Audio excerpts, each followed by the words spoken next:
ఈ తాజా కాశ్మీర్ ఉద్రిక్త సంఘటనల తర్వాత మాత్రం నాకు ఓవైసీ బాగా నచ్చుతున్నాడు. మొన్న ఆ రోజున ముస్లిం అనేటటువంటి పేరుతోనే జరిగింది, మనం ఒప్పుకోవాలి అన్నాడు. ఆ తర్వాత కూడా దేశం పట్ల పాజిటివ్గానే మాట్లాడుతున్నాడు, మెచ్చుకోవాలి. తాజాగా పాకిస్తాన్కి గట్టిగా బుద్ధి చెప్పాలంటే పాక్ ఆక్రమిత కాశ్మీర్లో ప్రవేశించి అక్కడే బైఠాయించాలని ఎంఐఎం అధినేత హైదరాబాద్ ఎంపీ అసదుద్దీన్ ఓవైసీ కేంద్ర ప్రభుత్వానికి సూచించారు. పీఓకేను స్వాధీనం చేసుకోవాలని కోరారు. పాకిస్తాన్కి వ్యతిరేకంగా నిర్ణయాత్మక సైనిక వ్యూహాత్మక చర్యలు చేపట్టాలన్నారు. గురువారం మీడియా సమావేశంలో మాట్లాడారు. భారత్ సైన్యం దాడులు చేస్తుందని భయంతో పాకిస్తాన్ సైనికాధికారులు విదేశాలకు పారిపోతుండడం మీద స్పందించారు. అది చాలా మంచి పరిణామం అన్నారు. పాక్ ఆక్రమిత కాశ్మీర్లోకి చొరబడి అక్కడే మకాం వేయడానికి ఇదే సరైన సమయం అన్నారు. ఈ అవకాశం వదులుకోవద్దని స్పష్టం చేశారు. ఉగ్రవాదులు ఇళ్లలోకి ప్రవేశించి మరీ దాడులు చేస్తామని ప్రధాని మోడీ గతంలో హెచ్చరించారని, ఇప్పుడు ఆ పని చేసి చూపించాలన్నారు. పీఓకేను మన ఆధీనంలోకి తెచ్చుకోవాల్సిందేనని అసదుద్దీన్ ఓవైసీ తేల్చి చెప్పారు.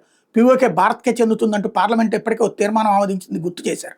ఆ దిశగా చర్యలు తీసుకోవాలని కేంద్రాన్ని కోరారు. పార్లమెంట్ మద్దతు ఉంది కాబట్టి వెనుకంజ వేయాల్సిన అవసరం లేదన్నారు.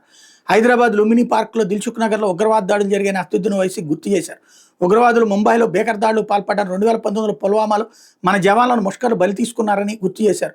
ముంబైలో వీటీ స్టేషన్లో జరిగిన ఉగ్రవాద దాడుల్లో తెలుగు పండితుడు నవవధువు అయిన తన కుమార్తెను పోగొట్టుకున్నాడని చెప్పారు.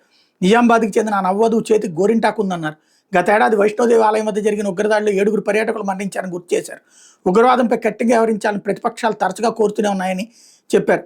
అధికారం మీ చేతుల్లోనే ఉంది, ఇలాంటి దాడులకు చరమగీతం పాడన్నట్టు కేంద్ర ప్రభుత్వానికి ఓవైసీ విజ్ఞప్తి చేశారు.